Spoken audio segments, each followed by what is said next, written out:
کہ بعض لوگ ہیں دوڑتے ہیں بالاسم والعدوان، جن میں سے عبداللہ ابن جہش، رسول خدا نے سے حبش بھیجا، جناب جعفر بھی حبش گئے، عبداللہ ابن جہش بھی حبش گئے، لیکن یہ جیسے حبش گیا مسیحیوں کو دیکھا، ان کی شراب کی محفلوں کو دیکھا، انہی کے ساتھ مل گیا، مسیحی بن گیا اور اسی حبش میں دنیا سے چلا گیا۔ لیکن 13 ایئرز جناب جعفر حبش میں رہے، نہ صرف اپنا ایمان بچایا بلکہ کئی لوگوں کو وہاں مسلمان بنایا جناب جعفر نے۔ ان والدین کے لیے جو اپنے بچوں کو کبھی یورپ بھیجتے ہیں، کبھی یو کے بھیجتے ہیں، کبھی کینیڈا بھیجتے ہیں کہ مولانا میرا بیٹا امریکہ کی یونیورسٹی میں پڑھ رہا ہے، ماشاءاللہ میرا بیٹا آکسفورڈ میں پڑھ رہا ہے، بچوں کو ڈاکٹر بناؤ، بچوں کو انجینئر بناؤ، بچوں کو اعلیٰ تعلیم دو، لیکن اہل بیت فرماتے کم از کم اسے خیر اور شر کی پہچان بھی دو۔ یہ کمال نہیں کہ بچہ ڈاکٹر بن گیا، ڈاکٹر بنا لیکن کسائی تو نہیں بنانا، عدالت اس کے اندر ہے کہ نہیں، کہ مولانا میرا بیٹا افسر بن گیا ہے، لیکن ایسا افسر جو رشوت لے اس کے افسر بننے کا فائدہ کیا، ایسا ڈاکٹر جو غریبوں کی پرواہ نہ کرے اس کے ڈاکٹر ہونے کا فائدہ کیا، ایسا انجینئر جو حرام خوری کرے اس کے انجینئر بننے کا فائدہ کیا۔ پہلے ان کے وجود میں شناس خیر و شر پیدا کر۔ جہاں مولانا ڈاکٹر بنایا، عادل ڈاکٹر بنایا، انجینئر بنایا، صفت عدالت والا انجینئر بنایا ہے۔ کئی ایسے ہیں جو کہتے ہیں مولانا یہاں پاکستان میں جان بچانے کے خوف سے ہم یو کے چلے گئے، آسٹریلیا چلے گئے، کینیڈا چلے گئے کہ جان بچ جائے پاکستان میں، جان 90s میں بڑا خطرہ تھا، شیعوں کو مارا جاتا تھا، اور کہتے مولانا یہاں جان بچانے کے لیے وہاں گئے اور وہاں بیٹی کا ایمان چلا گیا، وہاں بچوں کا ایمان چلا گیا۔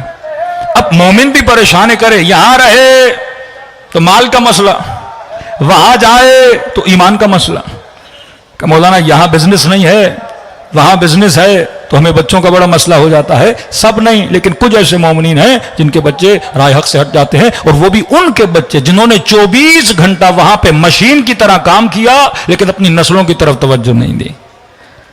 پہلا کام یزکیہم ویعلمہم الکتاب والحکمہ، اے حبیب ان کا تزکیہ کر، تزکیہ کرنے کے بعد علم کتاب دے، علم کتاب دینے کے بعد صاحب حکمت بنا۔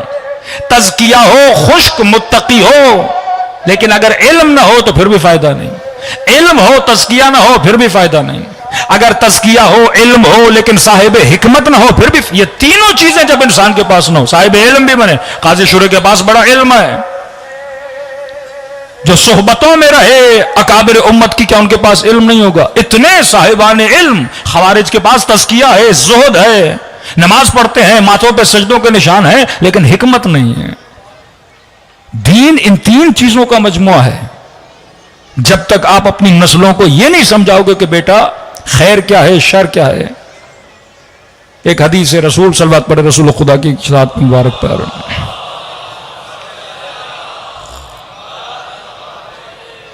اب ایک چیز ذہن میں رکھیے، آپ کو خیر کا پتہ چل گیا، ایک مومن کو شر کا پتہ چل گیا۔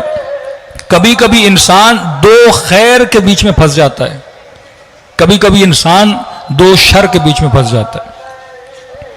اب الحمدللہ کراچی کی تاریخ میں کیونکہ اکثر منبر پر اہل علم بیٹھے ہیں تو یہاں پھر بھی شعور ہے، لیکن اب پنجاب کی مثال دوں آپ کو، دو خیر کے بیچ میں انسان کبھی پھنس جاتا ہے۔ اگر صاحب بصیرت نہ ہو تو دو خیر کو بھی آپس میں ملا دے گا۔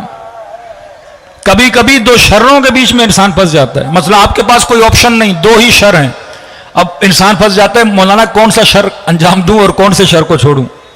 کبھی کبھی دو خیر کے بیچ میں پھنس جاتا ہے۔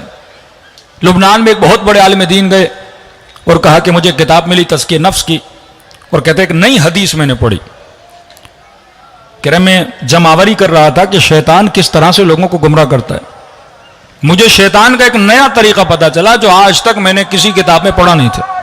کہ کون سا طریقہ؟ کہ یہ تو سنا تھا یہ زنا کے ذریعے، شہوت کے ذریعے، لالچ کے ذریعے، حرص کے ذریعے، بغض کے ذریعے لوگوں کو گمراہ کرتا ہے، لیکن یہ طریقہ میرے ذہن میں کبھی نہیں آیا تھا۔ کون سا؟ کہ عبارت تھی من طاعت الی طاعہ، یہ لعین کبھی دو طاعتوں کے ذریعے مومنین کو گمراہ کرتا ہے۔ دو خیروں کے ذریعے سے مومنین کو گمراہ کرتا ہے. اس کی بارز ترین مثال جو ہمارے ملک میں چل رہی ہے اور چلتی ہوئی آ رہی ہے، اور اس خطا کے دفاع میں بعض خطبہ منبر پر بیٹھ کر بھی اس کا دفاع کرتے ہیں. دو عبادتوں کو آپس میں لڑانا یہ شیطان کا کام ہے. اب مومن الجھ جائے کہ میں کون سی عبادت کروں یا کون سی عبادت نہ کروں. انگلش میں بولوں تو important and most important, Urdu میں بولوں تو مہم اور اہم، کہ اس وقت اہم کیا ہے اور مہم کیا ہے، اس وقت امپورٹنٹ کیا ہے اور موسٹ امپورٹنٹ کیا ہے. مثلا ایک جوان ہے، اس کے 2-3 دن میں مثلا ایگزام آنے والے ہیں. 4 دوست بولیں بھائی فلاں جگہ پہ جانا ہے، ضروری کام ہے، آپ آ جائیے، مثلا ڈرائیور نہیں ہے، مدد کے لیے جانا ہے. اب یہ الجھ جاتا ہے کہ میں پڑھائی کروں یا دوست کے ساتھ جاؤں. یہاں پہ یہ فیصلہ کرنا ہے کہ اہم کیا ہے اور مہم کیا ہے. صبح آپ کا ایگزام ہے اور رات کو پاکستان اور انڈیا کا میچ چل رہا ہے. اب یہاں پہ فیصلہ کرنا بھی، میچ بھی ضروری ہے دیکھنا ایک جوان کے لیے، اور ایگزام دینا بھی ضروری ہے. اب یہاں پہ اس نے سڈنلی فیصلہ کرنا ہوتا ہے کہ میں میچ دیکھوں یا میں پڑھائی کروں. اب عقل مند ہوگا تو کہے گا ایگزام میں نے سال میں ایک ہی بار دینا ہے. میچ کا مسئلہ یہ ہے کہ وہ ریکارڈ ہو جائے گا، کل یوٹیوب پہ پھر بھی دیکھ سکتا ہوں. لیکن جو سادہ ہوگا وہ پھنس جائے گا کہ اگر نہیں میں پہلے میچ دیکھوں گا بعد میں پڑھائی کروں گا، تو میچ تو وہیں کا وہیں رہے گا، جتنا تو پاکستان نے ویسے بھی نہیں ہے، لیکن اس کے جو ایگزام ہے وہ تو اس کے ہاتھ سے نکل جائیں گے. اہم اور مہم کا فیصلہ یہ انسان کو پتا ہونا چاہیے کہ واقعی اس وقت اہم کیا ہے اور مہم کیا ہے.